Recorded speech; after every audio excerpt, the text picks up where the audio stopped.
Hello everybody, welcome to That's Football. I'm Mark Goldbridge and this is your latest Manchester United transfer news as Liam Delap chooses Chelsea. This is coming out from David Ornstein. Also, Liverpool, do they face a late attempt from Real Madrid to take another player that they think's theirs? We'll talk about that as well. Also, Newcastle, very active, looking to make big moves and maybe a shock, experienced winger heading their way to Arsenal. We'll talk about all of that, but the big news coming in this afternoon is that Chelsea have won the race for Liam Delap. Now, I've not even reacted to this on the United stand because basically United have been very confident about this deal for about 6, 7, 8 weeks. Jason Wilcox knew Delap from Man City. United prioritised him over other deals, and I think without the Europa League and the Champions League football, they fancied an Ipswich striker as their guy. Well, they won't be getting him because David Ornstein is reporting that Liam Delap's representatives have informed all the other clubs that were interested in him, Newcastle, Manchester United, Nottingham Forest, etc., that he's prioritising a move to Chelsea and that deal will be done very, very soon. So Chelsea, I've got to say this now, I haven't reacted to this because I've not been on the United stand since it came out. I'm actually really relieved. And that's not sour grapes at all. I firmly believe that it's bad for Manchester United. Chelsea have bantered them again. They took Kenda, Man United wanted him. They've took Delap, Man United wanted him. There's absolutely no denying from me that Chelsea have absolutely owned Man United on another transfer, and Chelsea fans should celebrate that. But on a personal note, I have been saying for weeks, I don't know why Man United are going for Liam Delap. We don't need another inexperienced learner-driver striker. He may well be the next Harry Kane, but I don't think it was a good move for him coming to Manchester United at 22 with all that pressure to be Man United's main man. I think Man United needs an experienced striker, and even then it might not work. So I can understand why Liam Delap has chose Chelsea, but in a way I'm sort of relieved. Then again, you might end up with something worse. From a Chelsea point of view, look, there's no doubt that he is a good player. There's no doubt about that. But I've got to say, I would still expect Chelsea, if I was them, to be bringing in a more experienced player, because watching Chelsea this season, it's a very young side.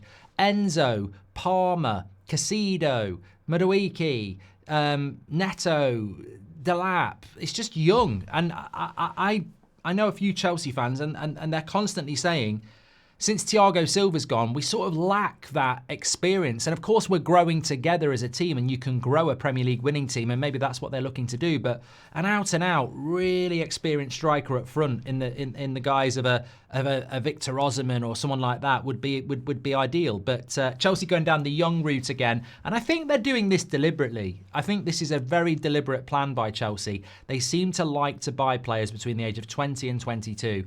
And looks like they've done it again. So let us know what your thoughts are on that. Chelsea fans, do you think it's a good deal?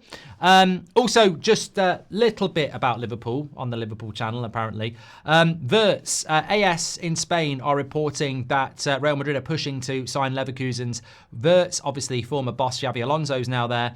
And they're strongly tipped to join the race for him. What I would say is, from the digging around I've done, even the pinned tweet on Fabrizio Romano's page still says Wirtz. And if you know Romano, he only ever pins the tweet that is pretty much nailed on to happen soon. So I don't think this is a problem for Liverpool, really, that Real Madrid are being linked to Wirtz. I think Liverpool have prioritised this deal. They've took him away from Bayern. I'd be very surprised. You'd question Wirtz, actually, if he went to Real Madrid now, because you'd go, well, you were going to Bayern, Liverpool changed your mind, and then you've changed your mind again. You'd be better off without him, really. But I don't think that's going to happen. I think he's locked in on Liverpool, and that obviously I think will happen. Let us know your thoughts on that. If you've got any concerns, I still think it's very much nailed on that he'll be going to Liverpool. Newcastle.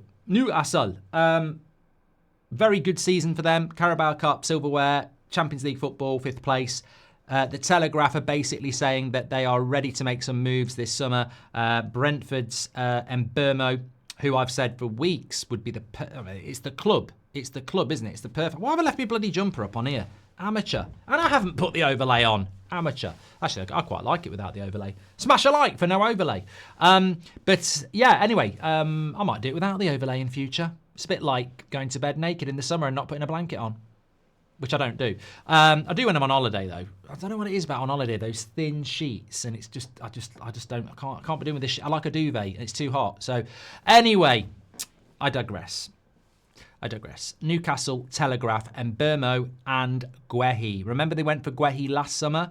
Apparently they're going to go back. Crystal Palace got to be very careful, actually, because they've got Europa League football next year. They've had a fantastic season, but how many of their players can they keep hold of? Wharton, Guehi, Matueta, Eze, Muniz, Henderson, how many of these players will they actually be able to keep hold of? You'd think with European football, Europa League, they'd be able to keep hold of most of them. But Newcastle looking to head back in there. And why shouldn't Newcastle have a good summer transfer window?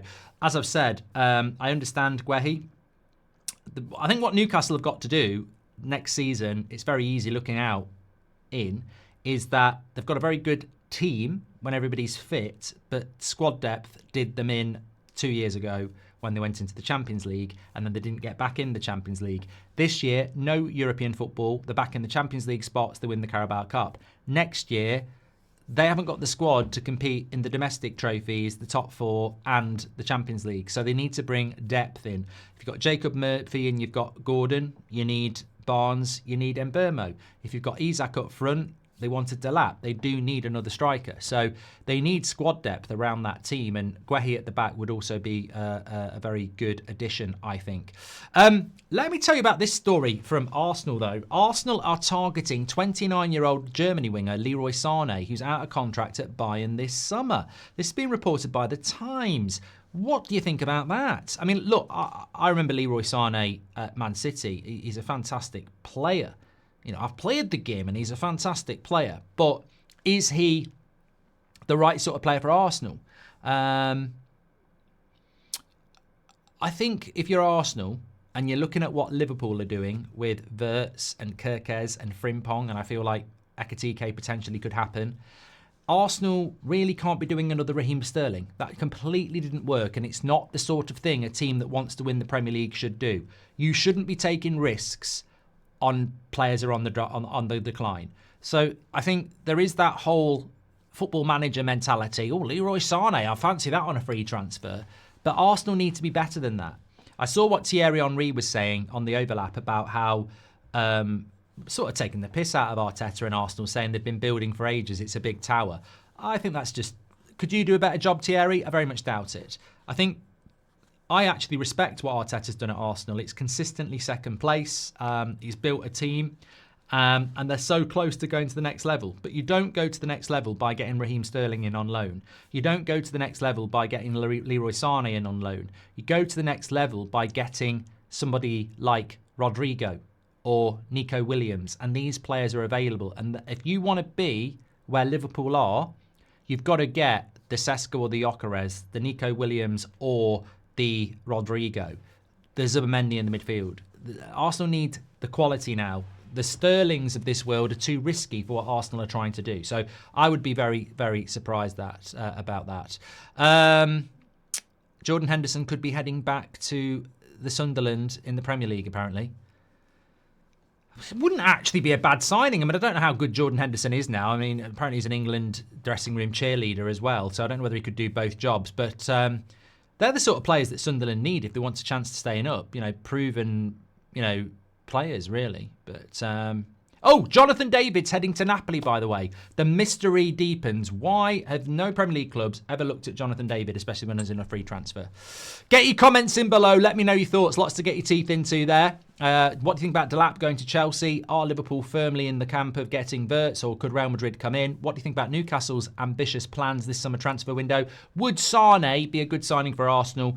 Jonathan David, the mystery deepens. No Premier League clubs have ever really looked at him, and I don't know why, when loads of them want strikers. Get your comments in, smash a like on the video and subscribe. I'll speak to you on the next one.